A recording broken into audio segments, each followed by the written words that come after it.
7, a partir do versículo 15 até o versículo 23.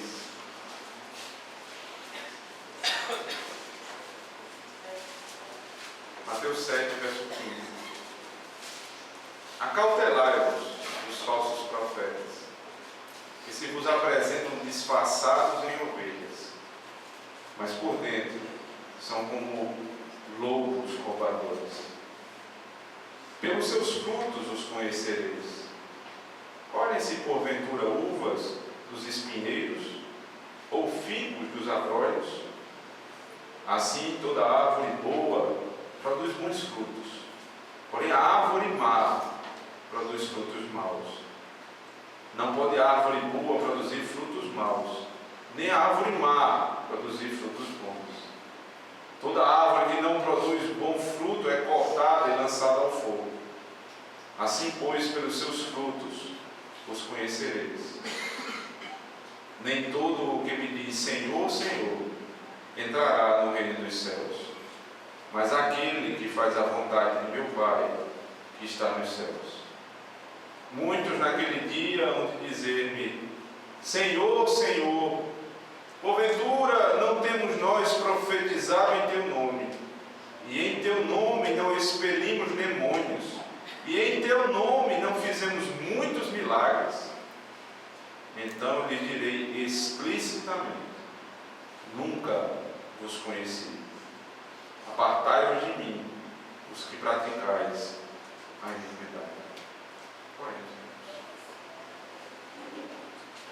Deus bondoso e misericordioso, nós queremos ouvir a tua voz, Senhor. Sabemos que o Senhor quer falar conosco. Por isso, faz cessar todo e qualquer obstáculo, ruído ou pensamentos, Senhor Deus. Cativa a nossa mente a essa palavra. Nos capacita a ouvi-la, Senhor Deus. Capacita também o teu servo a pregá-la, para que possamos ser confrontados, exortados, edificados e consolados pelo Evangelho do Senhor Jesus Cristo. Nós oramos no nome dele. Amém. Uma das piores coisas que pode acontecer na nossa vida é quando nós descobrimos que fomos enganados. Viver no engano sem saber é uma coisa. Descobrir que foi enganado é outra completamente diferente. O engano, ele é como que uma traição, porque você é enganado por quem você confia. Ora, a quem eu não confio, eu não posso ser enganado, porque já é meu inimigo, mas todo aquele em quem eu ponho minha confiança, e aquela pessoa, ela, de alguma maneira, ela me faz ser trapaceada, isso dói no coração, isso faz mal, magoa. Todos nós, de uma maneira ou de outra, já fomos enganados por alguém. E existem até aquelas pessoas que parecem gostar de serem enganadas, pessoas que sabem que estão sendo enganadas, todos os outros sabem também, mas ela prefere viver na ilusão de uma falsa verdade. Silenciar a voz do engano para viver uma ilusão. E assim as pessoas vão sobrevivendo, vivendo no engano. Mas quando o assunto é a nossa vida espiritual, irmãos, não há nada pior do que viver enganado. Você pode ser enganado por alguém de diversas maneiras, mas nenhuma delas é tão grave, nenhuma delas pode ser comparável ao engano quanto à sua vida espiritual. Quando alguém diz algo sobre ela, quando quando alguém lhe aponta um caminho que é até agradável ao coração, que soa bem aos ouvidos, mas que no final é um caminho de engano. Esse é o alerta final do Senhor Jesus Cristo. No início do capítulo 7, ele passa a tratar sobre o julgamento. Ele diz que nós devemos aprender a julgar com um verdadeiro critério, sejam criteriosos no julgamento, saibam julgar. Ele desenvolve esses critérios e nos faz entender, inclusive, como julgar aquele que ouve um bom conselho, aquele que ouve a boa pregação, mas que rejeita. Portanto, se alguém rejeita essa pregação, ele deve ser tratado como ele é. Ele é um cão, ele é um porco, que não dá valor a algo tão precioso como uma pérola. E aí eu aprendi a julgar essas coisas e entender que essas pessoas, a elas não se deve mais gastar tempo. Eu exorto uma vez, duas, três, a pessoa não quer, então eu devo deixá-la, porque senão acontecerá o que o texto no capítulo 7, verso 6 diz: eles vão se revoltar contra mim. E é o que acontece quando você insiste em redarguir, em exortar alguém que é como um cão e porco, que não dá valor às pérolas do Evangelho. Jesus prossegue e depois ele incita a orar, a pedir, a bater, a buscar, ainda dentro do seu sermão. Quando ele vai trazer as implicações finais dessa pregação, ele começa a dividir os seus ouvintes. Aqueles que ouvem e aqueles que não ouvem o verdadeiro Evangelho. Capítulo 7, verso 13 e 14, ele já nos disse que existem dois caminhos a seguir. Um caminho que tem uma porta estreita de entrada e que dá num caminho que é apertado. Uma porta de entrada estreita e um caminho apertado.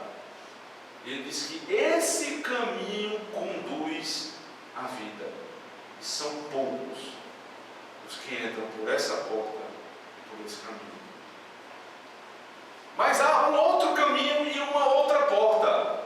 A porta larga, o caminho onde muitos passam, é um caminho espaçoso. Nós vimos na semana passada que esse caminho estreito, é o caminho da verdadeira religião, a religião que ela é revelada, a religião onde não há um engano, onde a verdade é pregada, onde o Evangelho ele constrange o meu coração e ao mesmo tempo ele me dá esperança, porque é o caminho estreito, mas é o caminho da graça. Ele é estreito por isso, porque para entrar nele não é pela força do homem, mas é pela graça do Senhor. O sermão começou assim: bem-aventurados os pobres de espírito, ou seja, aqueles que não podem, que não têm dinheiro, mas entram no reino de Deus, porque dependem do Senhor. É esse o caminho estreito. O caminho que começa pela graça e que termina na perseguição. Bem-aventurados os perseguidos por conta da justiça. Esse é o caminho estreito. E qual é o caminho largo? Irmãos, é o caminho da religião do mundo, onde todo mundo faz sua própria interpretação, onde a verdade tem várias facetas, onde eu posso ter a minha verdade, você ter a sua, e nós convivemos muito bem. Esse é o caminho largo. Passa todo mundo. E ele parece que vem enlarguecendo a cada dia. Os pregadores vão deixando esse caminho cada vez mais espaçoso. Passa todo mundo. Multidões passam por ele. Mas a verdadeira religião, a porta é estreita e o caminho é apertado. Mas como alguém pode entrar por esse caminho espaçoso? Por meio da pregação. Por meio da fé que ele tem. da religião que ele abraçou. Quando a religião é a religião falsa, onde tudo pode, onde a interpretação não é aquela dada pelo Senhor, mas é a interpretação do coração humano. Quando isso acontece, se multiplicam os falsos mestres e se multiplicam o número de pessoas que nos seguem. E por outro lado, um caminho estreito, uma porta apertada, onde tem um pregador que só sabe pregar uma coisa que Deus mandou. O Senhor Jesus Cristo traz o alerta. Que caminho vocês estão? E o alerta é: acautelai-vos dos falsos profetas. Cuidado com os falsos profetas. É interessante, irmãos, que a maneira com que Jesus falou, né? Ele colocou essa cautela no presente, e aí nosso entendimento de algo que é presente é o que está acontecendo agora. Mas na língua em que Jesus, em que esse texto foi registrado, a ideia é muito mais ampla. Não é uma cautela de um momento. Não é que eu, em certo momento da minha vida, eu devo ter cautela com o falso profeta. É um aspecto contínuo na minha vida. É como se Jesus estivesse dizendo: vigiem contra os falsos profetas dia e noite. Vocês se lembram como vive o bem-aventurado? Dia e noite ele está com a lei do Senhor, meditando nela. Assim também é o falso profeta. Dia e noite ele quer tomar as ovelhas do Senhor. Vigiem, tenham cuidado. E o temor que traz ao nosso coração, irmãos, é porque muitas vezes o povo de Deus tem sido ingênuo. A figura da ovelha, que é a figura de submissão, a figura da dependência, ela se encerra por aí. Nós nem sempre devemos ser ovelhas nesse sentido. Há uma outra imagem que o Senhor nos ensina a ser. Veja comigo ainda no Evangelho de Mateus, capítulo 10. Mateus capítulo 10, no verso 16. Ele diz: eis que eu vos envio como ovelhas para o meio de lobos. Ou seja, você é uma ovelha, mas você vai estar no meio de lobos. Então aí vem a nova imagem do crente. Sede, portanto, prudentes como as serpentes e simples como as pombas. Por quê? E acautelai-vos dos homens, porque vos entregarão aos tribunais e vos açoitarão nas suas sinagogas. Por minha causa sereis levados à presença de governadores e de reis, para lhes servir de testemunho a eles e aos gentios. E quando vos entregarem, não cuideis em como ou em que haveis de falar, porque naquela hora vos será concedido o que haveis de dizer, visto que não sois vós quem falais, mas o Espírito de vosso Pai é quem fala em vós. O irmão entregará à morte outro irmão, e o pai ao filho. Filhos haverá que se levantarão contra os progenitores e os matarão. Sereis odiados de todos por causa do meu nome. Aquele, porém, que perseverar até o fim, esse será salvo. Antes de falar da tribulação, antes de falar da perseguição, Jesus diz: vocês são ovelhas, mas se lembrem, vocês vivem no meio de lobos. Sejam prudentes como as serpentes e simples como as pombas. Não podemos ser ingênuos dessa forma. Jesus disse: muitos vão dizer naquele dia: Senhor, Senhor, nós profetizamos em Teu nome, nós fizemos sinais em Teu nome. Ele dirá: nunca vos conheci, apartai-vos de mim. Mas os crentes hoje, eles estão tão ingênuos que basta alguém chegar com uma aparência de pastor, né? Não sei como é que isso se dá, mas uma aparência de pastor, uma conversa de crente, e tudo já muda. Ele baixa a guarda e começa a dar ouvido àquela pessoa.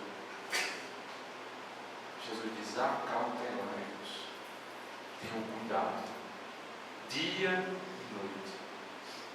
Porque quê, irmãos? Eles não vão vir. Né?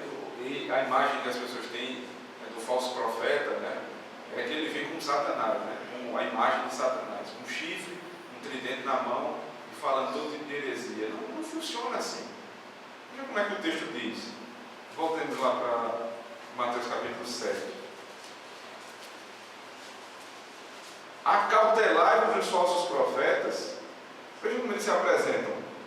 E se vos apresentam disfarçados em ovelhas, mas por dentro são lobos roubadores. A identificação é essa. Eles são como ovelhas. Ou seja, eles têm uma capa de profeta. É interessante porque quando você lê primeiro livro de Reis, capítulo 19, quando Elias vai passar a profecia, né, vai passar o ofício profético para Eliseu, então ele coloca um manto, ou seja, uma capa, que vai identificar que aquele homem agora era um profeta. O segundo livro de Reis, novamente, quando é dado o ofício profético ao homem, uma capa é dada. Mas ainda no Novo Testamento nós vemos, por exemplo, João Batista, capítulo 4 de Mateus, versículo 3.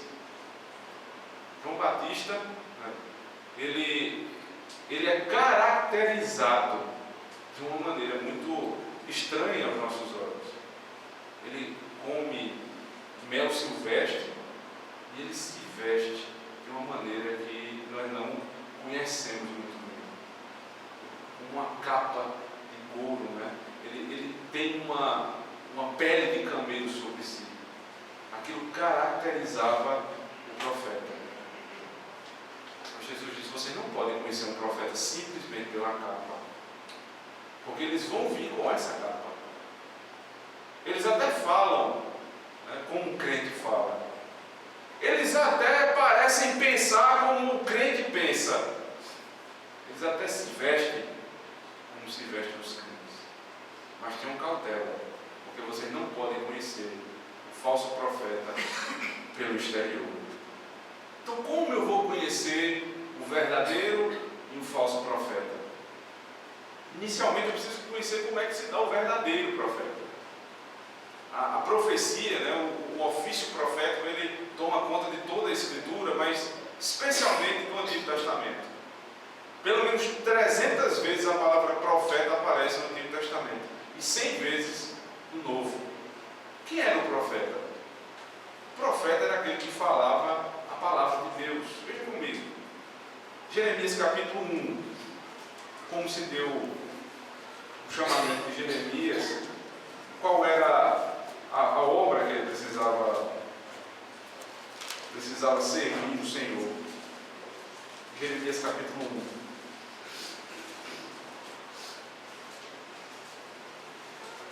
Versículo 7.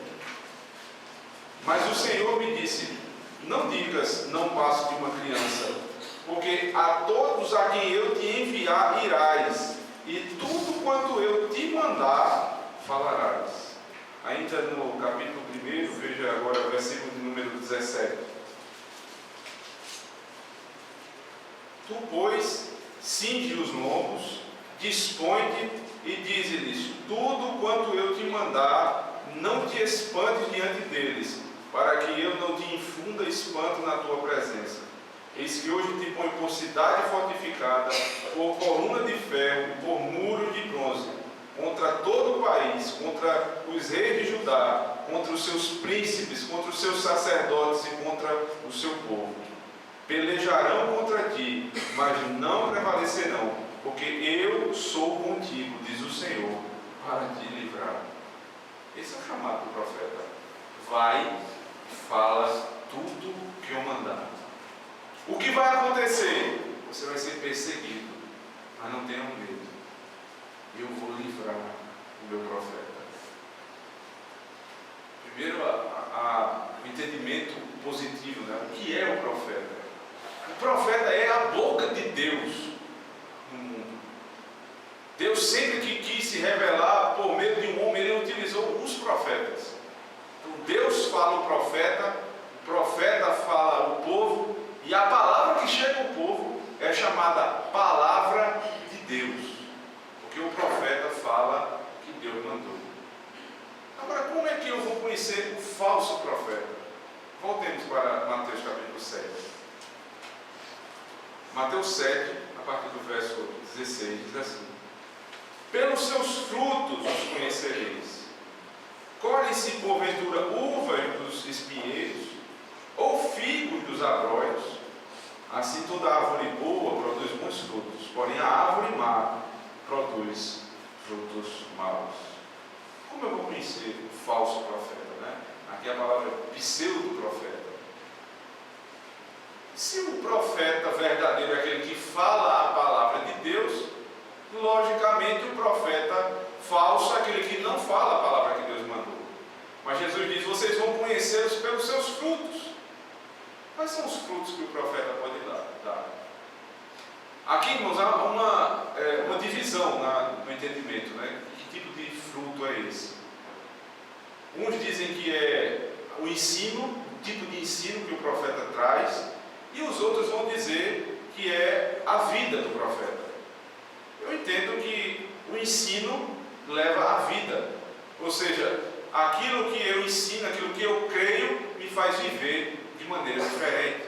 Então, o fruto pelo qual eu devo conhecer o profeta é, inicialmente, aquilo que ele ensina, qual tipo de palavra ele traz à igreja, e em seguida eu vou avaliar a vida, para ver se há uma distorção entre o ensino e a vida. De fato, sempre você vai encontrar uma distorção, porque o ensino do verdadeiro profeta é o ensino da perfeição, e nenhum homem tem condição, a não ser o próprio Senhor Jesus Cristo, de viver nessa perfeição. Então todo profeta, ele precisa pregar o ensino da perfeição, né? E aí ele traz também a graça e a possibilidade de que você vai pecar e vai precisar da graça, mas a vida dele é uma eterna busca por essa perfeição. Mas como é que eu vejo o falso profeta, né? O Antigo Testamento nos dá algumas possibilidades de entendimento sobre o ensino do falso profeta. Abra comigo em Deuteronômio capítulo 13. Livro de Deuteronômio capítulo número 13.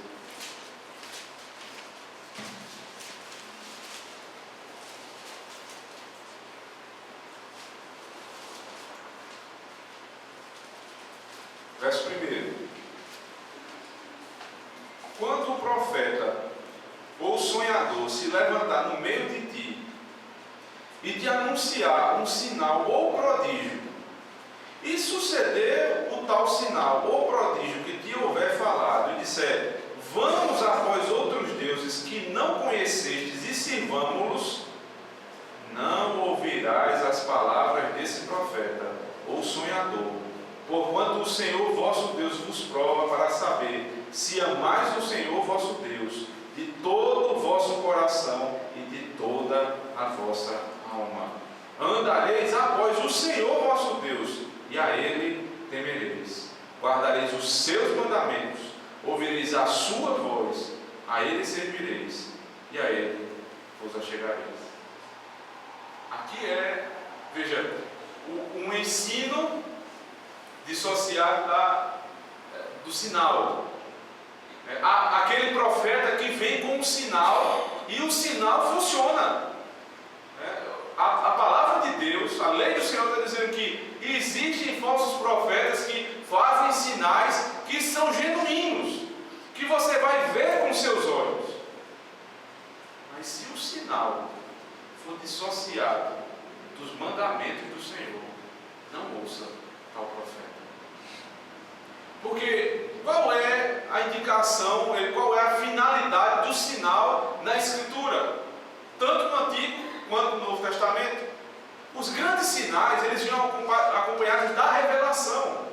Veja, na época de Elias e Eliseu, na época do Êxodo, na época dos Evangelhos, foram as épocas dos grandes sinais. Quanto mais revelação, mais sinal. Ou seja, quando o sinal é muito grande, eu preciso esperar em seguida a revelação. E a revelação tem que ser a revelação segundo a palavra do Senhor. Se há um sinal, mas a palavra é contrária ao Senhor, eu tenho a obrigação de rejeitar o profeta. Não é profeta do Senhor. E aí o texto diz: não seguireis a tais profetas, mas seguireis ao Senhor e aos seus mandamentos. Capítulo 18 de Deuteronômio vai dizer que existem outros profetas que vão profetizar e aquilo não vai acontecer. Se você ouvir uma profecia que não acontece, lógico, ele é um falso profeta. E aí vem a pena, ele deve ser apedrejado. Se ele faz sinais, mas os sinais não estão na palavra do Senhor, não vem acompanhado de revelação do Senhor, falso profeta. Se ele fala algo que até parece ser da palavra de Deus, mas não se cumpre, ele também é falso profeta. Existe outro texto que é muito claro sobre a identificação do falso profeta. Eu queria que os irmãos abrissem. Jeremias capítulo 6. O livro do profeta Jeremias.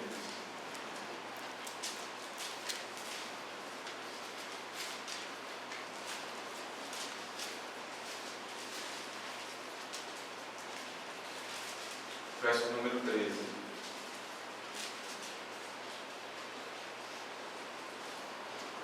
Porque desde o menor deles até o maior, cada um se dá a ganância, e tanto o profeta como o sacerdote usam de falsidade. Veja que a igreja, né, a liderança da igreja como um todo estava tomada. Todos eram gananciosos.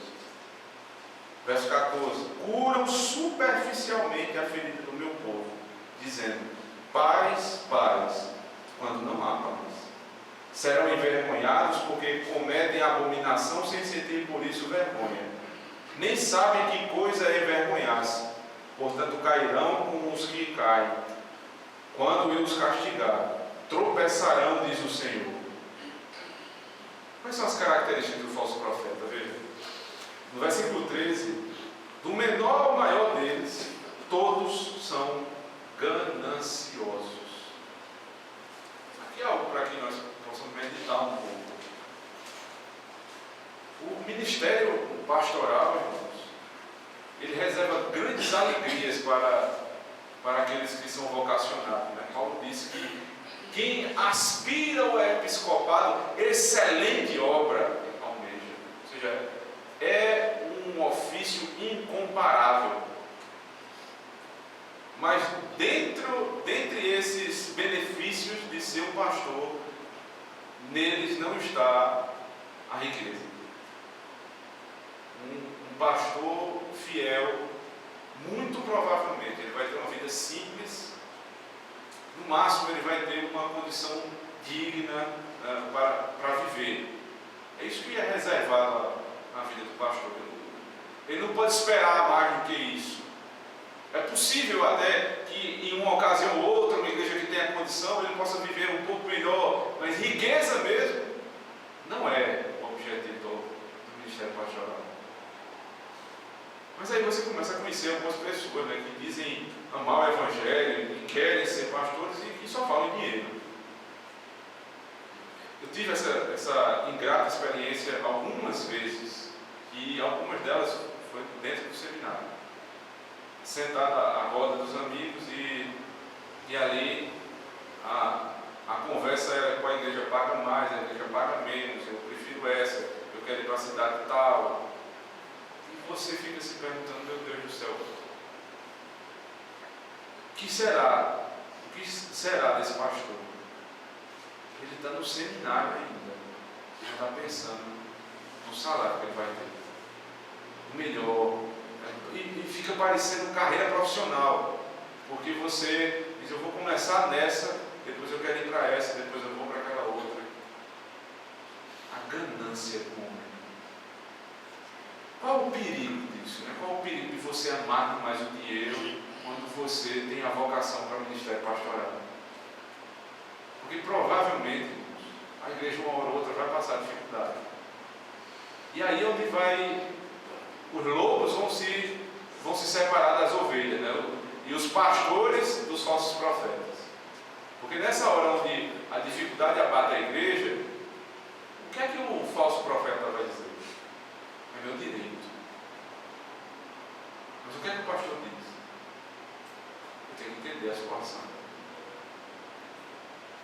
Que entra no ministério pastoral pensando em ganhar dinheiro, né?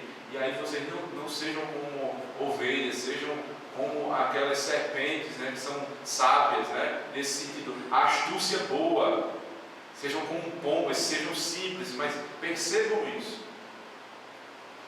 Um pregador que só fala em dinheiro, tem alguma coisa errada nele. Porque a característica do falso profeta, segundo Jeremias, é que ele é ganancioso. Ele olha para a ovelha, ele já quer arrancar lá. O verdadeiro pastor, ele quer cuidar da ovelha. Mas não só isso, eles não são apenas gananciosos, né? Veja o que é que ele diz no versículo 14. Curam superficialmente a ferida do meu filho. Como é que é a pregação? Ela é rasteira. É superficial. As palavras são escolhidas para não afligir seu coração.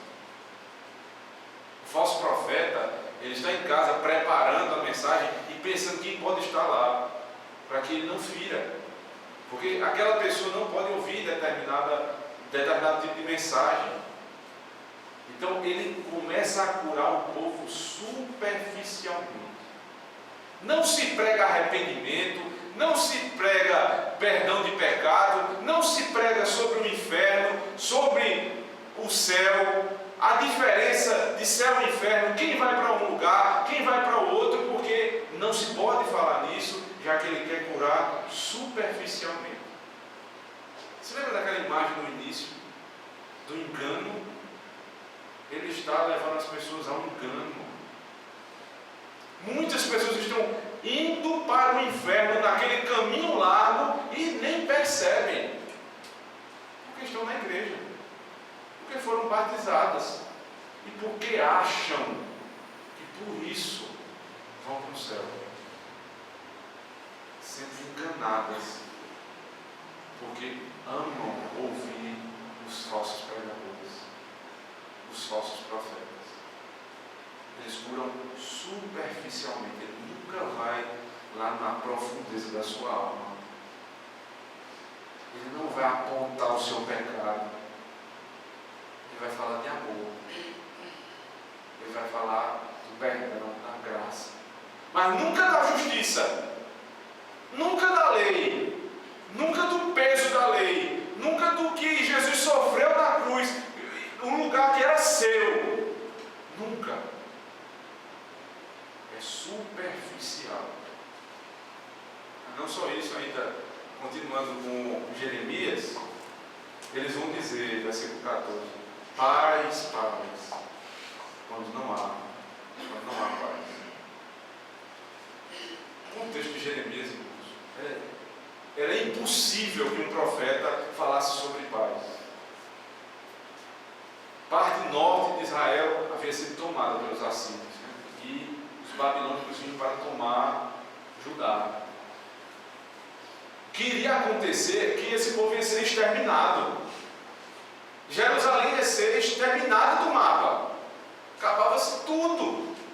O rei seria retirado do trono. A humilhação do povo. E aí os profetas de Deus diziam, não é tempo de guerra, se preparem para a guerra. E o falso profeta, o que é que ele diz?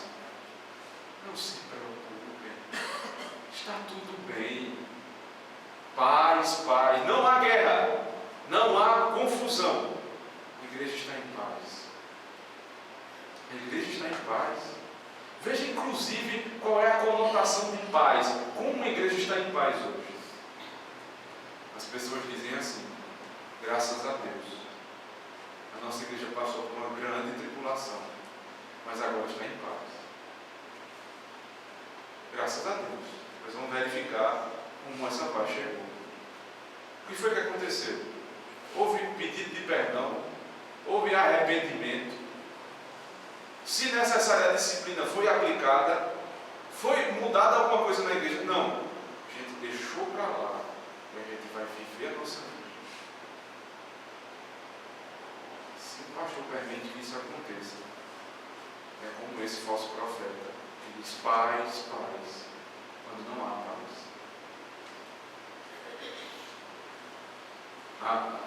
Nosso país está sendo destroçado, né? A economia se acabando, tudo vai mal, corrupção, né? E a mão dos iníquos não está lá fora apenas. Pessoas que professam a verdadeira fé estão metidas na corrupção. Aí você olha para a igreja, pregação fiel, muito raro. Você vê a vida do povo muito longe da santidade requerida pelo Senhor. Mas sabe o que as pessoas falam? Que o Brasil está vivendo o maior avivamento da sua história. Paz, paz, quando não há paz. Nunca vivemos um período tão ruim na nossa nação. E os falsos profetas dizem: nada demais, está tudo em paz. Você olha, por exemplo, para alguns homens, né, que começam a ser unânimes, né, eles começam a ganhar preponderância entre nós. Por um deslize aqui, outro deslize ali, ele vai aumentando e vai ampliando aquele caminho que já era espaçoso e agora vai passar todo mundo. Falamos um pouco agora sobre os pastores, agora lembre-se do falso profeta que está em Roma. O anticristo, segundo a confissão de fé. O Papa da nossa geração, sem sombra de dúvidas, é o pior das últimas. Ele é justamente isso, ele fala de paz, ele fala de humildade, mas ao mesmo tempo, há poucos dias, ele disse o seguinte: não é necessário a fé para se entrar no céu. Veja bem, a fé não é necessária para que se entre no céu. É possível até que um ateu, pelas suas boas obras, possa entrar no céu. Hebreus capítulo 11, verso 6 diz que sem fé é impossível agradar a Deus. Mas o falso profeta diz: não, com fé, sem fé também é possível. Basta fazer boas obras. Palavra de Deus, palavra de Satanás. Como é que foi no Éden? Satanás não começou com uma grande heresia. Ele começou dizendo: Deus não deu tudo a vocês. Ele não disse que vocês poderiam comer de todo fruto. Por que é se vocês não comem? E ela: não, mas esse aqui, ele disse que nós não poderíamos nem comer nem tocar. E a conversa vai se desenrolando, né? Uma pequena heresia ali, um questionamento sobre a bondade de Deus, ficou calada. E continuou a conversa com a serpente. Lá no final, a coisa muda de tom, muda de figura. Porque no final, aquele que disse assim: Deus parece não ser tão bom. No final ele diz assim: coma desse fruto. É porque Deus não quer que você seja igual a Ele. Deus tinha dito: certamente morrerás. Ela disse: certamente não morrerás. A palavra de Deus e a palavra de Satanás. E Eva preferiu a palavra de Satanás. Que palavra você tem ouvido? Que tipo de pregação você empresta seus ouvidos? Pregação genuína, evangelho que confronta o seu coração.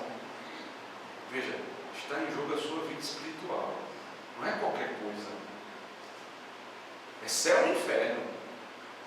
É porta estreita e caminho apertado, ou porta larga. Um conduz à vida, outro à perdição. E as pessoas acham bonito. Até crentes começam a falar bem, né, compartilhar no Facebook as palavras do Papa.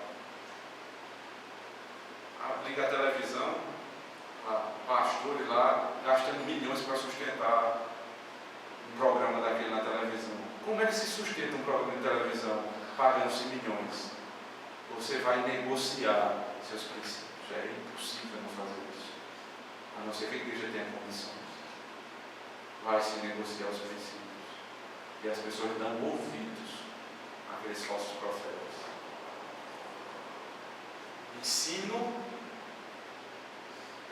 pelo ensino que eu posso conhecer o fruto de um falso ou de um verdadeiro profeta, mas não só pelo ensino. Eu posso perceber também na prática. Veja, no versículo 22 do capítulo 7 de Mateus, ele diz assim: muitos naquele dia hão de dizer: Senhor, Senhor, porventura não temos nós profetizado em Teu nome, e em Teu nome não expelimos demônios, e em Teu nome não fizemos muitos milagres? Ele está sendo aqui julgado pela obra. Naquele dia, eles dirão: nós profetizamos em Teu nome, nós fizemos sinais em Teu nome. E Jesus vai rejeitar por conta daquilo que eles fizeram. Então a prática também é importante, né? É importante que você perceba isso, que esses homens, eles podem até fazer essas coisas, mas não é por isso que o verdadeiro profeta, ele é conhecido. Ele é conhecido pela vida. Nós chegamos lá em Recife, né? Morávamos no prédio dos casados, perto do seminário, e a vizinhança era conturbada, né? Porque na nossa frente moravam 2 ex-assaltantes dentro do prédio do seminário. Um ex-assaltante de posto de gasolina e outro ex-assaltante de casas. Veja bem. E era imperceptível, você só sabia isso quando você conversava com eles, eles contavam, né? A partir da amizade que a gente foi criando, eles acabaram contando algumas coisas. Esse que assaltava casas, ele contou a história dele, fantástica a história desse rapaz. Ele assaltando algumas casas, um dia ele escolheu determinada casa. Ele começou toda semana ir naquela casa e ver a rotina das pessoas. Até o dia que foi escolhido para o assalto, eles entraram na casa, arrecadaram tudo, e dentro daquilo que ele arrecadou veio uma caixa, dentro da caixa uma Bíblia. E esse homem levou o fruto do assalto para casa e começou a ler aquela Bíblia. E foi naquela Bíblia que ele se converteu. E hoje esse homem é um pastor em Alagoas. Fruto da graça do Evangelho. Assaltante. Veja, ele assaltou a casa, inclusive, de um presbítero da igreja brasileira aqui de Campina Grande. Hoje é pastor da igreja presbiteriana do Brasil. Você olha para o homem e vê diferença. Você olha para aquela pessoa e diz: mudou. Se ele não dissesse aquilo, eu nunca iria imaginar que aquele homem foi capaz de fazer aquilo. Porque a vida do homem é transformada pelo Evangelho. Não é pelo que ele faz, né? Dons espetaculares, né? Porque eles sempre faziam. Profetizavam, sinais, tudo. Chegou lá dentro do Senhor, o Senhor disse: não vos conheço. O apóstolo Paulo escreve a carta aos Efésios, no capítulo 5, ele começa tratando do homem espiritual. Ele diz que o homem deve ser cheio do Espírito Santo, se embriagar do Espírito e não com vinho, e que esse homem ele vive uma vida cantando salmos, hinos, cânticos espirituais. Esse é o homem cheio do Espírito Santo. Em seguida, o que é que ele fala? Mulheres, sejam submissas aos vossos maridos. Maridos, amem as suas esposas como Cristo ama a igreja. Filhos, obedeçam aos vossos pais. Pais, não irriteis os vossos filhos. Servos, não sirvam seus senhores como se o Senhor não visse. Patrões, não explorem seus funcionários. Como é que é um homem de Deus? Como é que é um homem cheio do Espírito? Para Paulo não era o que fazia, né, milagres e sinais. Era o homem que tinha vida diante de Deus em casa. É um homem que tem paciência com a mulher. É um homem que ama a sua esposa. É um homem que trata bem os seus filhos. Quem é a mulher cheia do Espírito Santo? É aquela mulher que é submissa ao seu marido e que trata bem os filhos. Quem é o filho cheio do Espírito Santo? Ele obedece os pais. Quem são os bons pais cheios do Espírito Santo? Eles não irritam seus filhos. Os bons funcionários não são aqueles que crescem na carreira somente, mas são inicialmente aqueles que trabalham como se trabalhassem para o Senhor. E os patrões, cheios do Espírito Santo, são aqueles que não exploram os seus funcionários. Pelos frutos, vocês vão conhecer quem é quem. No final, ainda há um aspecto de cuidado daquele verdadeiro pastor. Veja comigo, Salmo número 23.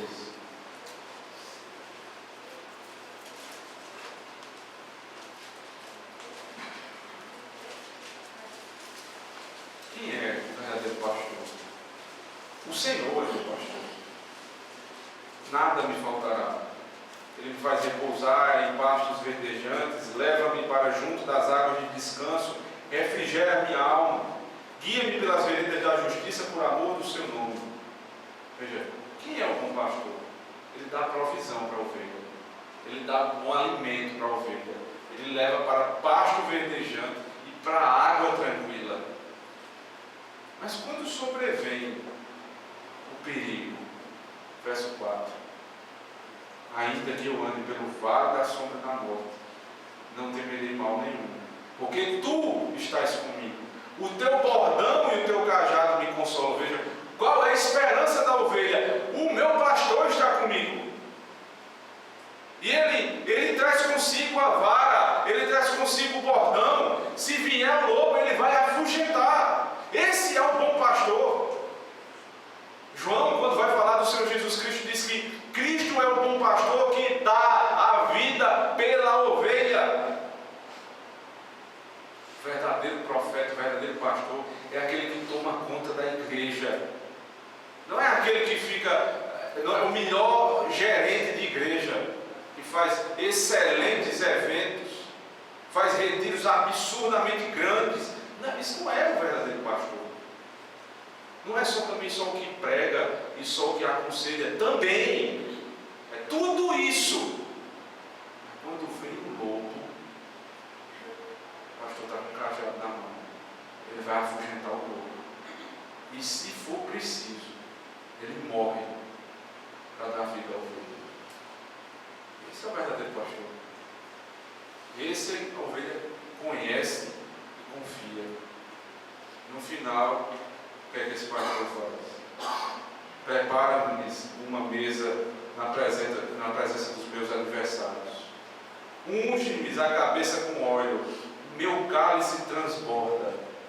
Bondade e misericórdia certamente me seguirão todos os dias da minha vida, e habitarei na casa do Senhor para todo o sempre. Não anda no engano.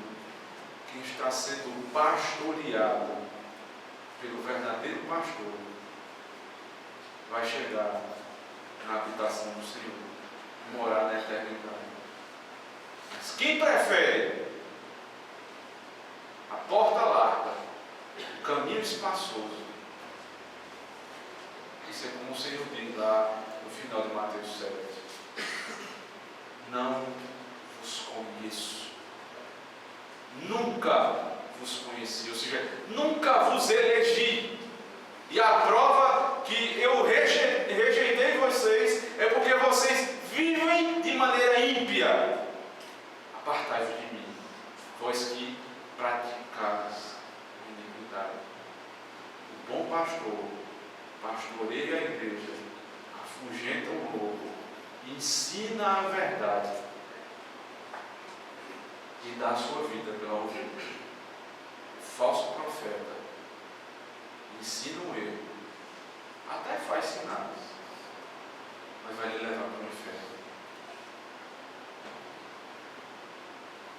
O que é que você prefere? Sinceramente, o que é que você prefere? Mas é tão bom, o culto ali é animado. Saio de casa até abatido, mas quando eu chego na igreja, o louvor é lindo.